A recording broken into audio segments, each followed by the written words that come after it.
Zion Williamson says he wants to be part of the New Orleans Pelicans. Wonderful news. Throw the confetti. Does that mean the negotiations are going to be easy now? Well, actually, they might. And I'll explain why. Plus, it's not a big deal that Brandon Ingram had surgery. I'll tell you exactly why that is. Yes, he's still going to work out with the team. And we start the Locked On Pelicans community mock draft. We'll go through the first 7 picks in today's episode of Locked On Pelicans. Let's go.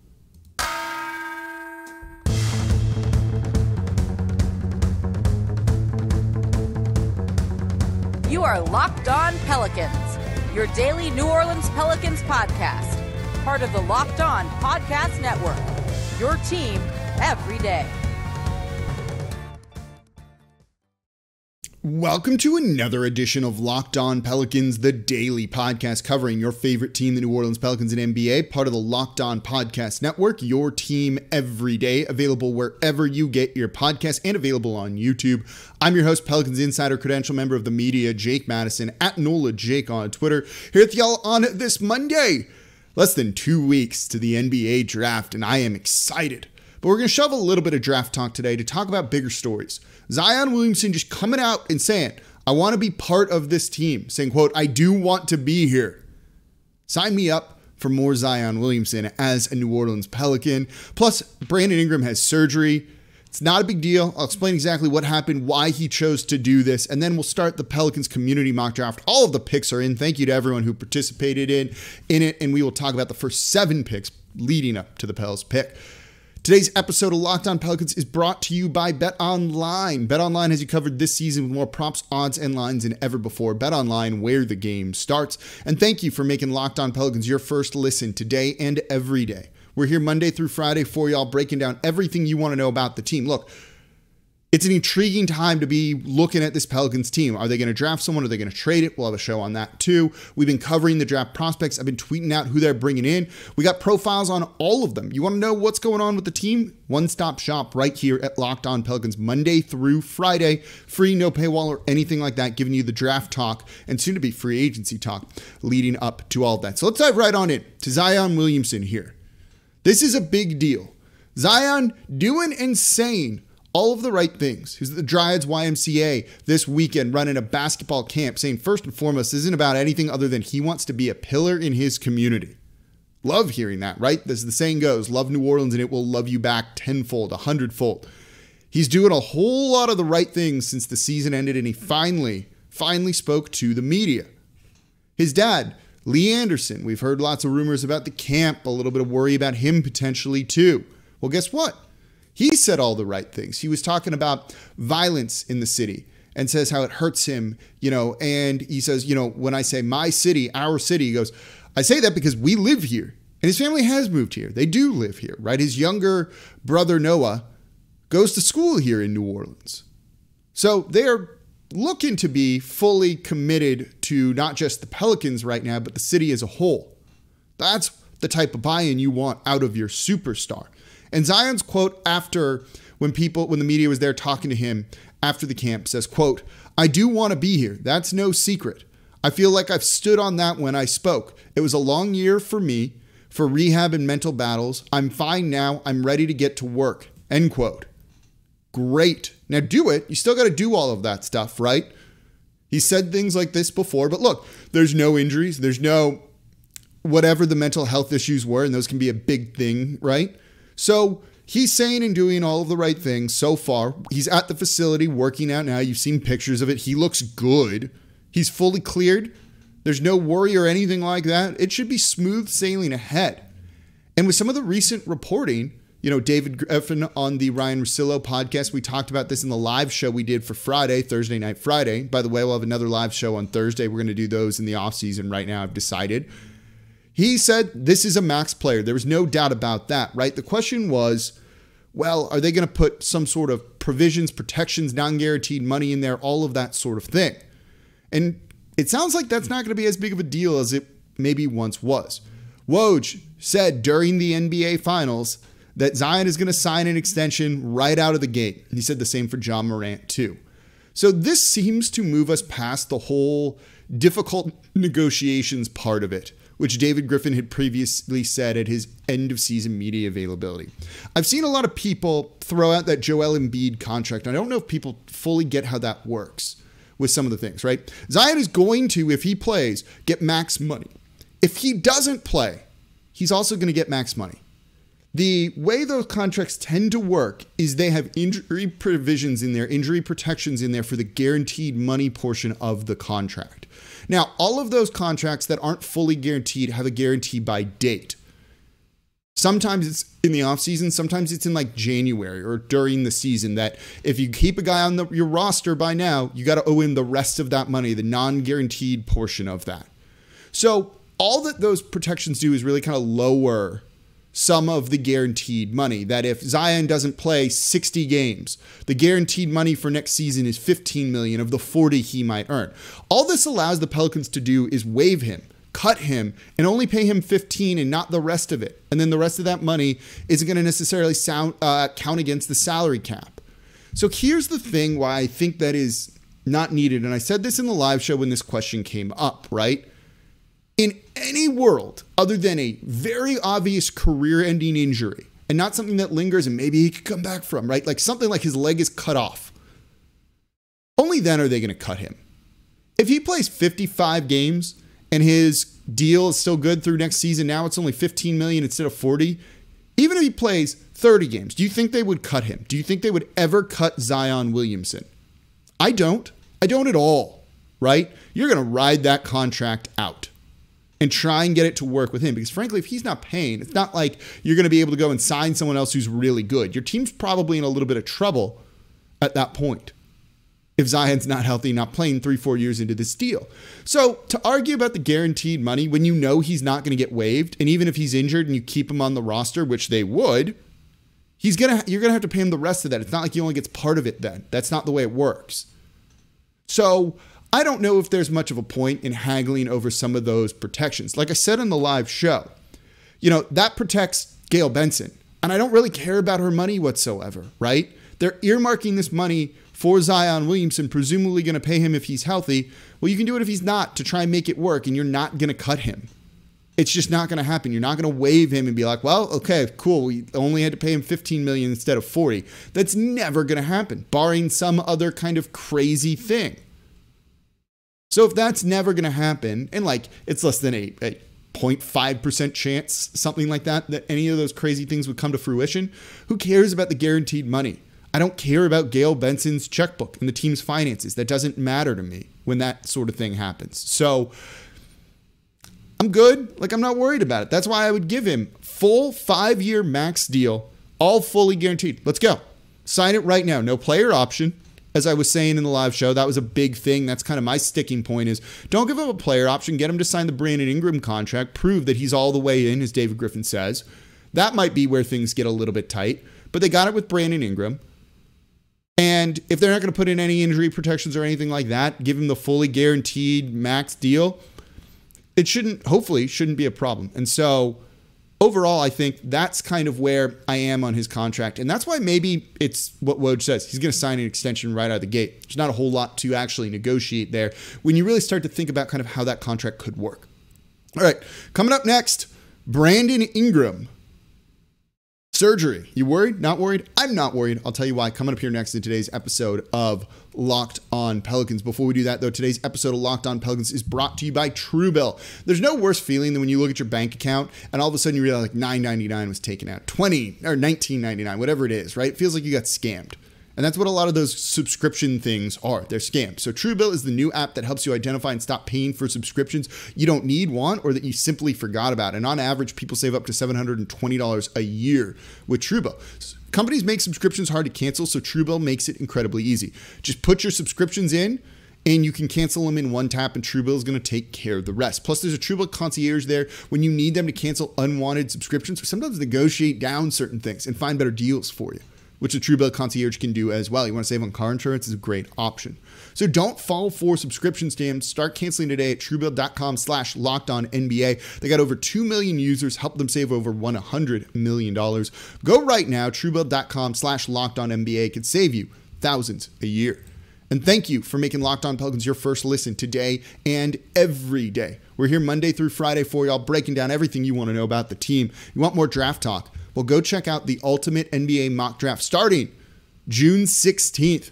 Over 50 insiders. Nothing is going to equal the Ultimate NBA Mock Draft, the Locked On NBA Big Board Draft experts, plus the Odyssey insiders, and us, the local host, making the picks. First pick, June 16th. Search Ultimate NBA Mock Draft and follow now so you don't miss a pick. Who did I take for the Pelicans? It's going to be in there.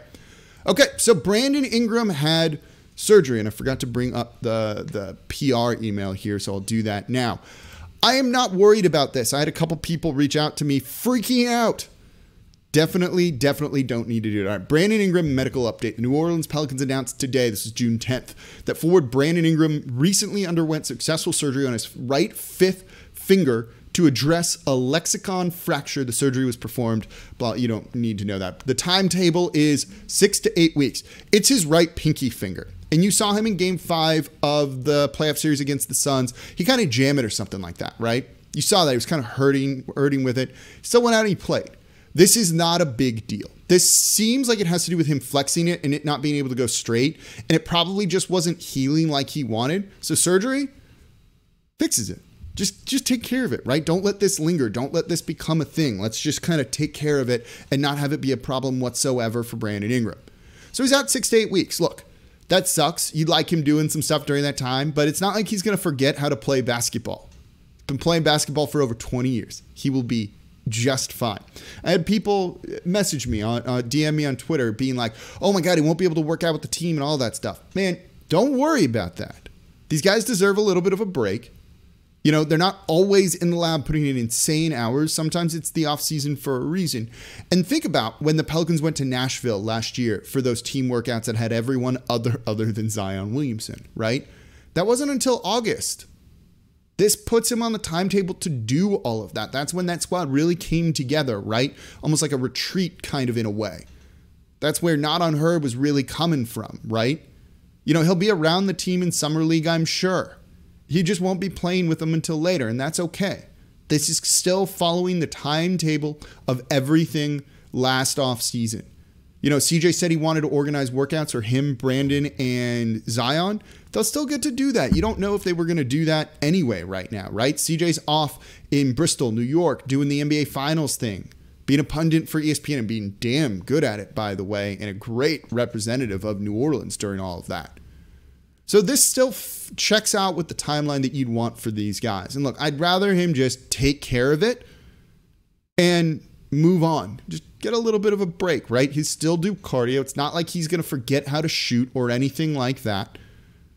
And this shouldn't mess with anything. And it just fixes it. And you don't have to stress. You don't have to worry. When it comes to NBA players, you know, this can be a good thing. We kind of hoped at a certain point, or at least I did, that maybe Zion would just get a second surgery and just get the foot thing done with. Maybe it didn't need that. You know, the injections that he had, the other procedure seemed to work out, and he's fully healthy now, so he's good to go. But if he had another surgery, could he have played sooner? Could he have played in the playoffs?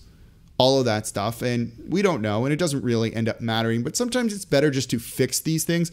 That's what I think is going to happen here. I think he's still going to have plenty of time to work out with his teammates, to have everyone get on the same page and do all of that. This is like literally no big deal. There's no reason to freak out, and I get why you might worry. That, you know, the history of these type of injuries and things here in New Orleans, certainly. But I don't think there's anything to worry when it comes to Brandon Ingram. He takes good care of himself. He's been through worse injuries before, right? The blood clot, all of that stuff. He's going to be fine. He'll be working out with the team. No big deal whatsoever. And so life's good. So don't stress this whatsoever. He'll be just fine. And I'm glad he's just making the decision of like, screw it. Let's fix it right now and move on. I think that's the right thing to do. And I'm looking forward to seeing Brandon Ingram on the court next season. No concern. We'll forget about this with time. All right, coming up next, we're talking a little bit of NBA draft in today's show. Ran the Locked On Pelicans community mock draft. Thank you to everyone who reached out and wanted to participate. Let's go over the first 7 picks. I'll tell you the picks, who made the pick, and their reasoning why, and give you my thoughts on how this has gone so far. We'll probably do these in the next 2 shows as well to talk about that. I want to spend a little bit of time in tomorrow's show talking about the Pels pick too, but that's going to be coming up in tomorrow's episode. So that's all coming up here next in today's episode of Locked On Pelicans. Before we do that, though, today's episode of Locked On Pelicans brought to you by BetOnline.net. BetOnline.net is your number one source for all your betting stats and sports info. So find all the latest sports developments, news, and odds, including the NBA Finals, the NHL Conference Finals. Those are over. We're now at the Stanley Cup Finals, right? You got Major League Baseball, and of course, all the latest fighting news, whether it's MMA, UFC, straight to boxing. BetOnline is your continued source for all your sports wagering information, including live betting, Warriors in the third quarter, even if they don't end up covering, esports, and more. So head to the website today or use your mobile device to learn more about the trends and the action over at betonline.net. BetOnline, where the game starts. And thank you for making Locked On Pelicans your first listen today and every day. We're covering all the topics you want to hear, explaining why it's no big deal that Brandon Ingram had surgery, while maybe you don't need to worry about some of those injury protections in Zion Williamson's contract. Let me know if they should put those in. Do you think they should, or are you less worried about it now that I've kind of explained it with what that actually does for the team? And they're never going to cut him. You know that. Let me know in the comments down below on YouTube. Now, go check out the Locked On NBA Big Board podcast. Host Rafael Barlow from NBA Draft Junkies, giving you some of the best in-depth look into the NBA draft, mock drafts, player rankings, and of course, big boards. It's free and available wherever you get your podcasts. All right, we're doing our own mock draft here. I wanted to run a Pelicans community mock draft. This was kind of fun. Have people take over different teams, make your picks. And I loved this. We had a ton of people. I just assigned everyone a team. So there are some people making 3 picks, things like that. Potentially we'll do another one of these if we got time, or do it again next year. And this was a lot of fun. So thank you to everyone who participated. If you wanted to participate, but I didn't, and I kind of picked people at random other than a few, make sure you let me know next year and we'll try and get you in, especially if you weren't in on this one. So let's kind of run through it a little bit here. So starting with the Orlando Magic, this was at Sean Bahama, part of the Pels 12, one of the founders, taking Jabari Smith out of Auburn. He says it's a 6'10 shooter, an offense creator who can also defend. He's built for the future of the NBA. I think he should go number 1 overall. I think that's a great pick. Number 2, Dalton Tingle, Dalton_Tingle here. Chet Holmgren goes to the Thunder out of Gonzaga. Chet has all of the tools to become an elite big man in the league. Shot making and shot blocking are elite. I agree with that. He is unbelievable on that defensive side of the ball. He fits into OKC's core and would be a perfect match made for them. And he'll be surrounded by good guard play with Shai Gilgeous-Alexander and Josh Giddey. You know, the type of guard play around a big man. It just makes so much sense. And also, I would really love to see Chet Holmgren out there with Poku and just see the 2 super skinny white dudes that are very skilled and very talented. And it would just look kind of strange, but also probably be a lot of fun.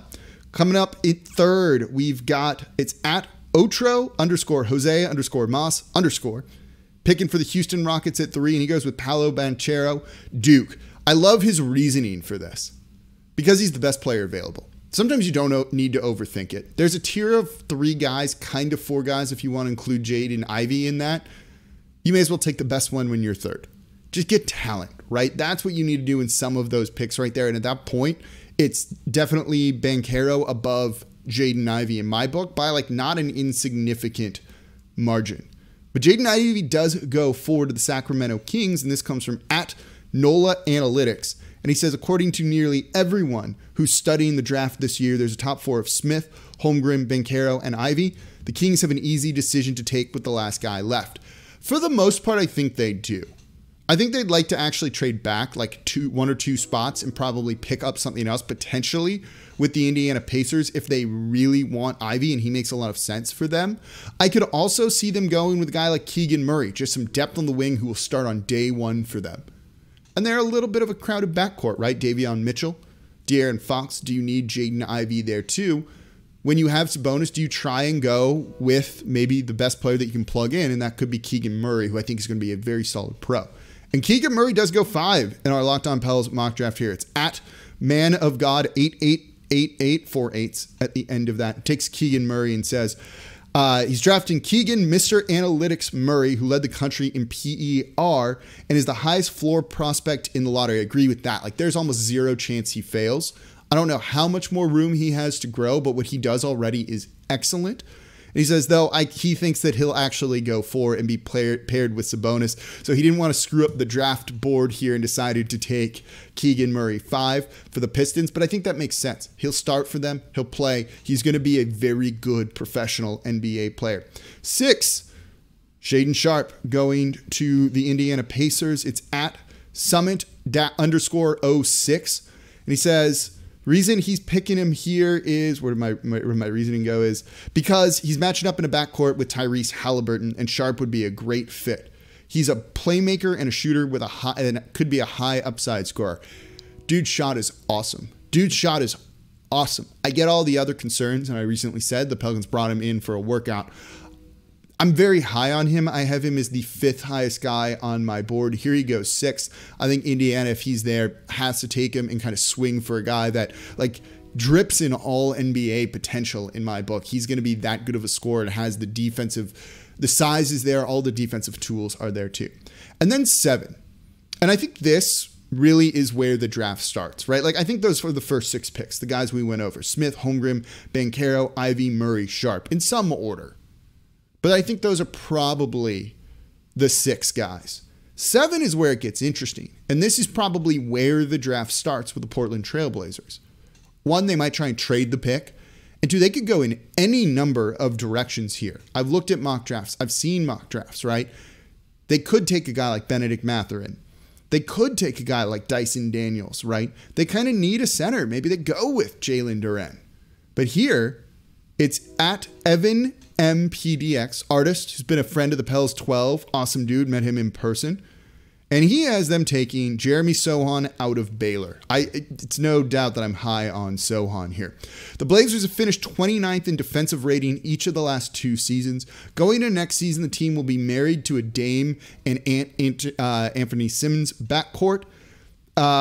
2 poor perimeter defenders. The biggest need is an athletic, lengthy wing who can switch. Where did it all go?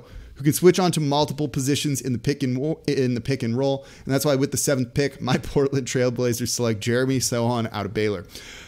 So I get all of his reasoning. Tons. Makes sense. And again, I'm very high on Sochan. I think he's going to be a really good NBA player. And defensively, he can guard 1 through 5. I don't know if that's the pick that's going to make Damian Lillard happy, when I think he wants some offensive help and a guy that's going to help him win right now. And I don't know if someone's going to do that, at least on the offensive side of the ball, just yet. And they're so bad defensively that while he helps them, is it going to make that much of a difference next year? Probably not. Further down the line, absolutely, but probably not immediately, because, you know, they're just leaky at basically every single position other than Josh Hart. So he's not going to completely turn around their defense himself. Do they maybe go for someone who can help them more right away? And that's what I wonder. But still, 7, it makes a ton of sense why they would go with Jeremy Sochan there. So tomorrow, the Pelicans pick. Who does our Locked On Pelicans community mock draft have him, who's selecting him, who's selecting for them? There we go. I'll get this right. At 8, I'll break that down in tomorrow's show, and we'll run through more of the picks from the community mock draft. I also want to talk a little bit about a potential trade target for New Orleans. Big name. We'll talk about it in tomorrow's episode of Locked On Pelicans. And that's going to do it for this episode of Locked On Pelicans. Thank you all so much for listening. As always, I'm your host, Jake Madison, at NOLA Jake on Twitter. We're getting closer to the draft, and we're going to be covering it all here. So make sure you subscribe wherever you get your podcasts.